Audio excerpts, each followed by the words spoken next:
Yeehaw! Salut les self-rénovatrices, salut les self-rénovateurs, j'espère que vous allez super bien.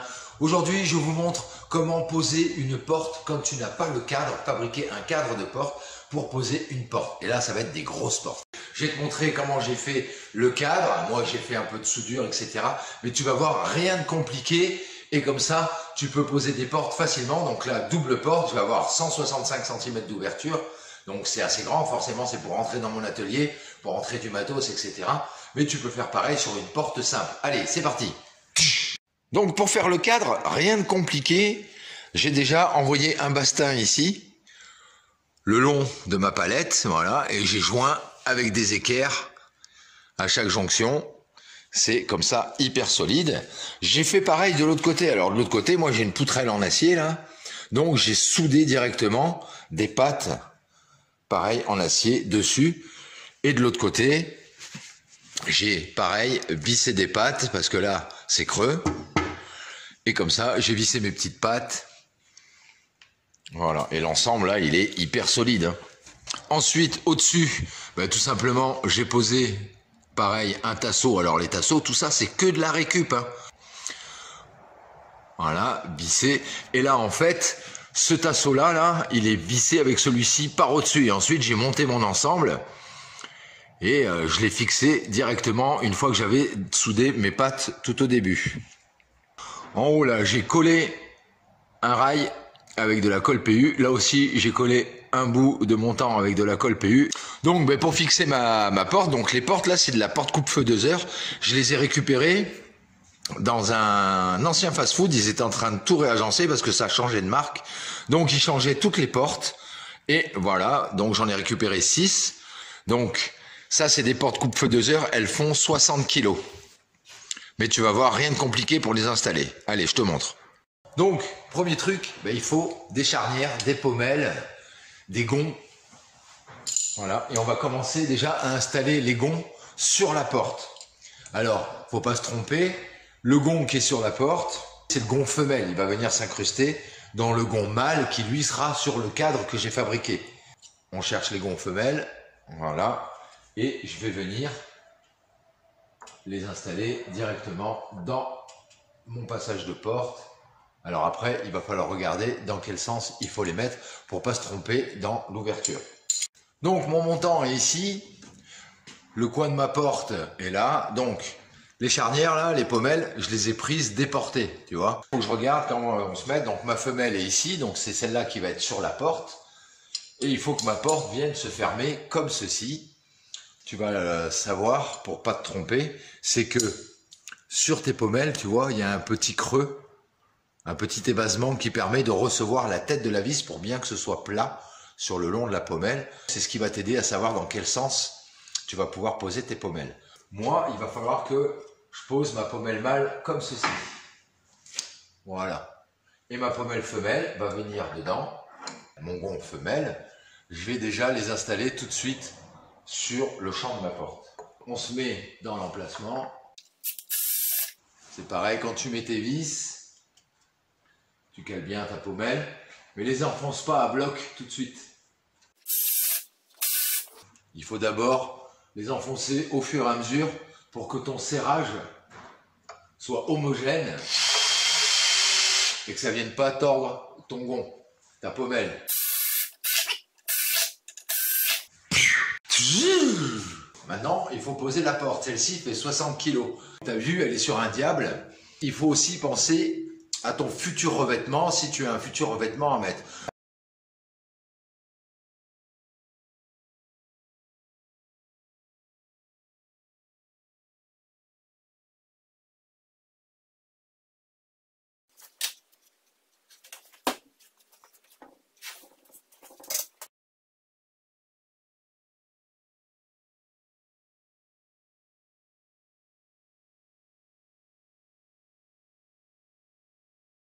Maintenant, on procède à un test.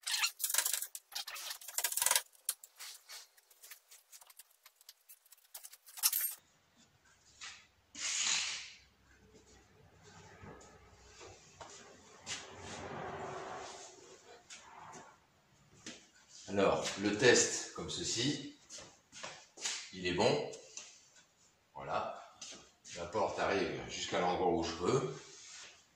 Ok, maintenant, ce qu'il faut voir, c'est est-ce que mes deux portes vont arriver quasiment à fleur l'une de l'autre.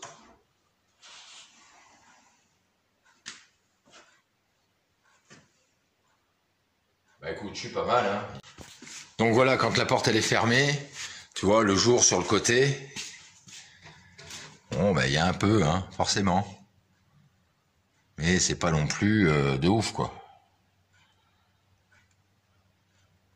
Et de toutes les manières, ce jour, je le comblerai après avec les finitions. Et en haut, elles sont au même niveau. Alors, on voit pas bien d'ici. Forcément.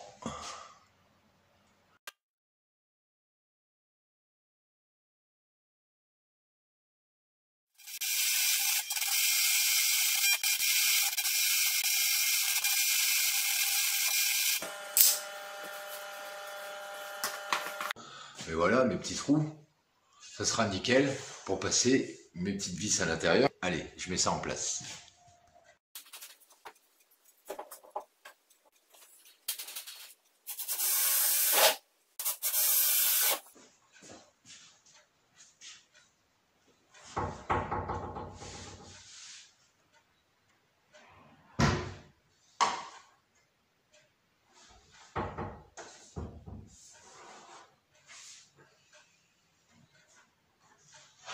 Bon, bah c'est impeccable, on finit de fixer.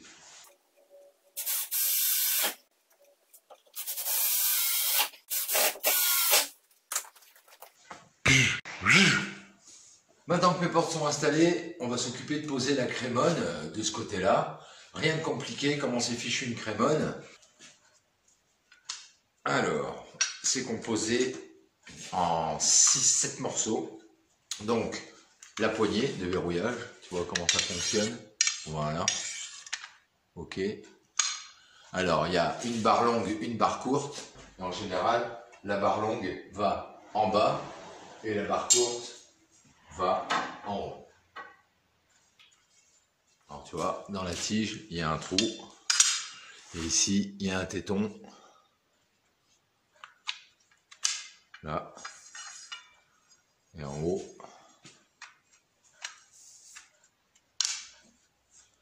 Voilà. Hop. Et ensuite, il faut penser à poser les guides avant. Donc, voilà comment c'est fichu un guide. Donc, ne te trompe pas de sens, ton guide, il doit être posé dans le même sens que ta crémone. Maintenant que j'ai posé mes guides, les deux en haut et les deux en bas, il faut passer les barres de la crémone à l'intérieur. Ok. Alors, on va pas mettre tout de suite la poignée, on va d'abord mettre notre porte en position, voilà. Ok. Et ensuite, c'est surtout en bas qu'on va venir tracer l'emplacement de la crémone du bas qui va venir s'enfoncer dans le sol. Petit marqueur.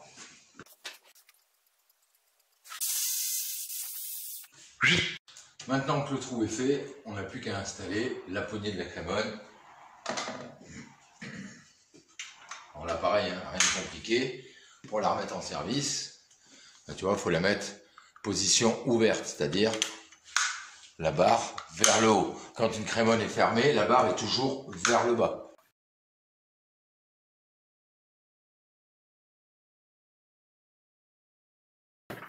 Bon, voilà ce que ça donne. Alors, mon petit trou au sol. Voilà, et en même temps, j'y ai collé un petit axe en métal, là, en travers, pour bloquer, parce que c'est pas évident de faire des trous carrés. Voilà la crémone. La sœur à Simone. Et alors, ici, en haut, j'ai été obligé de souder une petite patte pour pouvoir arriver à avoir l'épaisseur qui va bien.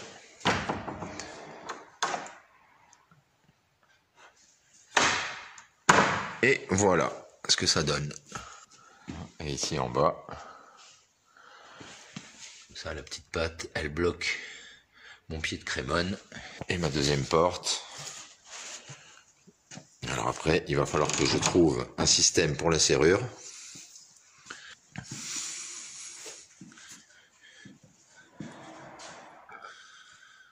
Et de ce côté-là, Donc mes portes sont à la bulle et on voit que l'écart dessous ici est plus important que celui-là, mais c'est qu'en fait mon sol, lui, il remonte un peu vers là-bas.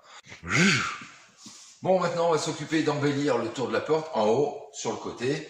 Donc j'ai fait des petits renforts.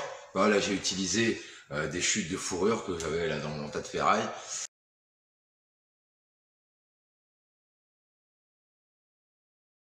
Alors, il faut toujours laisser un petit peu de marge au-dessus, sur les côtés et en dessous. Là, ça sera pour mettre une baguette de décoration. Pour laisser quand même un jeu, parce que là, c'est du métal. Et comme ça va permettre de pouvoir mettre un petit joint de silicone tout autour, au cas où la structure bouge, le bâtiment bouge. Ça sera toujours plus pratique, ça évitera que ça casse.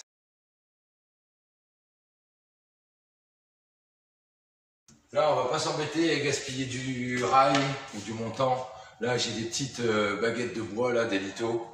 Voilà, c'est gratos. On va poser ça sur le côté. Bon, voilà, j'ai également aussi posé le placo ici de ce côté-là et aussi de ce côté-là pour camoufler forcément mes pattes de fixation et puis un petit peu les pommelles. Alors, il faut quand même faire l'emplacement des pommelles. Tu vois, j'ai quand même découpé mon placo pour que le placo s'incruste autour des pommelles pour éviter d'empêcher la porte de s'ouvrir ou ça va arracher le placo directement.